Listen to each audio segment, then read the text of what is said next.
Hi everyone, welcome back to my channel. Wisteria here. This is the end to the fairy tale story, Enchanted Bookstore. So not very long the ending, but I like to at least do 3 parts so there's a start, middle and an end to it at least. So,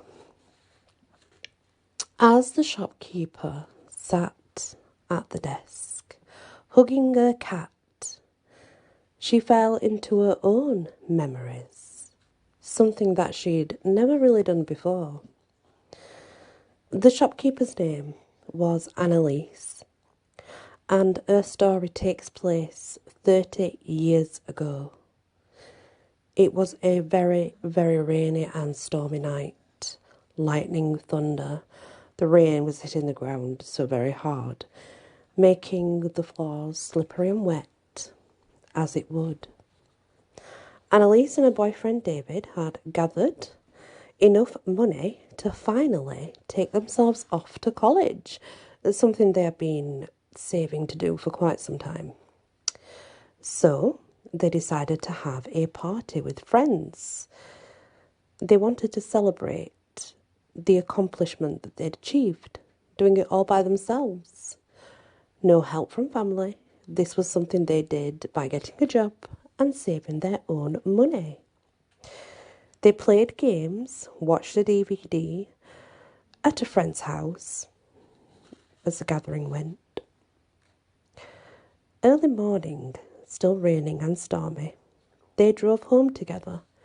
They were discussing the future, and they were so very happy about what would be the future, what it would become. For they were going to college together, they'd be in the same area, they would still be able to build a future together. When, out of nowhere, a cat ran into the road, and David, to avoid the cat, ran off the road and into a building. They crashed. Both of them fell into a coma after the accident, and it was a pretty bad accident.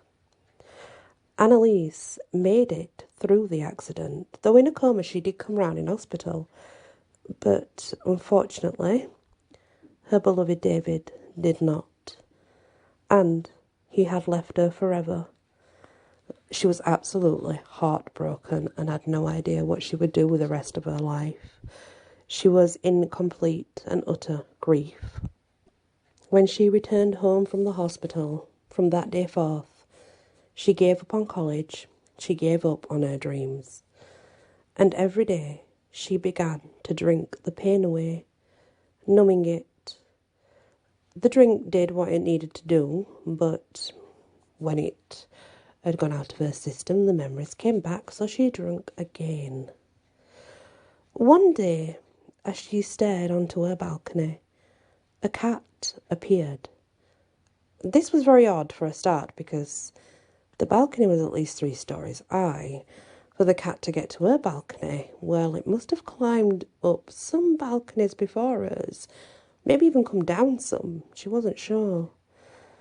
So she knew it was strange, and she had no idea where it might have come from, or how it even got there. Yet, there it was, staring at her, so she kind of just stared back. Then it got weirder, because the cat, it spoke to her. She couldn't believe it, but the cat was explaining why she survived the accident and David did not. Her eyes were wide as she listened, and she wasn't sure if it was the drink or if this really was happening. David put the cat's life before his own, crashing to avoid it. The cat gave David and Annalise magical powers. But David was injured pretty badly, internally that is. So, with the last of his energy that he had left, for him to fight to live probably would get him nowhere. So instead, he gave it to Annalise to help with her pain and her recovery as he decided to let go of his life.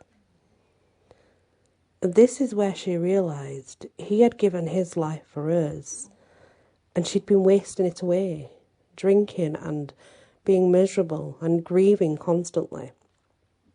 And she realised he wouldn't want this. He wouldn't want that for her. He wouldn't give his life up for her to waste it so. From that day forward, she started afresh. She began a whole fresh life. She took the cat as her own, and she bought the little bookstore. She soon realised she could read people's minds, feel their pain. So she decided to help others as David helped her survive. Through being able to help others, lifted her grief and made her happy and feel needed by people. However, she had to erase people's memories because obviously she didn't want them knowing that she was magic and what she could do, because that could lead to a lot more problems. If people found out about her powers, well, maybe she would have been taken away, or maybe they would have wanted and wanted until there was nothing left. So it was definitely best to wipe their memories and not have them remember her. And this is why people often say they think she's the owner, or they assume there is no owner, because if she helps them, she wipes their memories.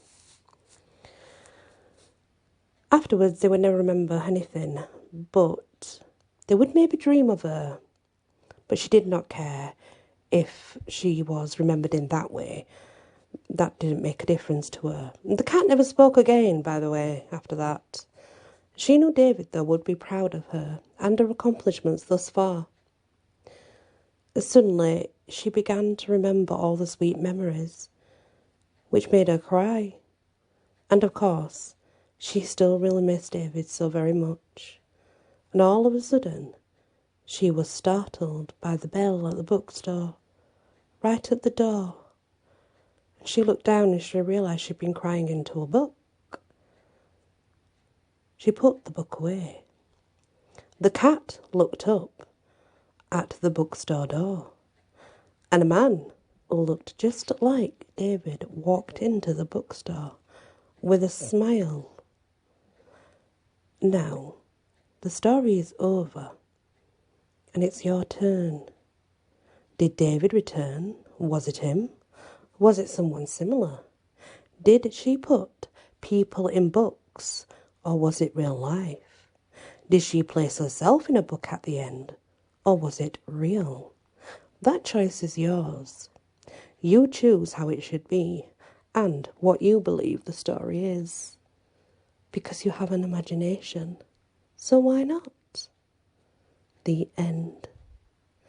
Thank you for listening. I told you it was a very short ending, but I do appreciate it. Please hit that like and share if you can, because it does really help. Many blessings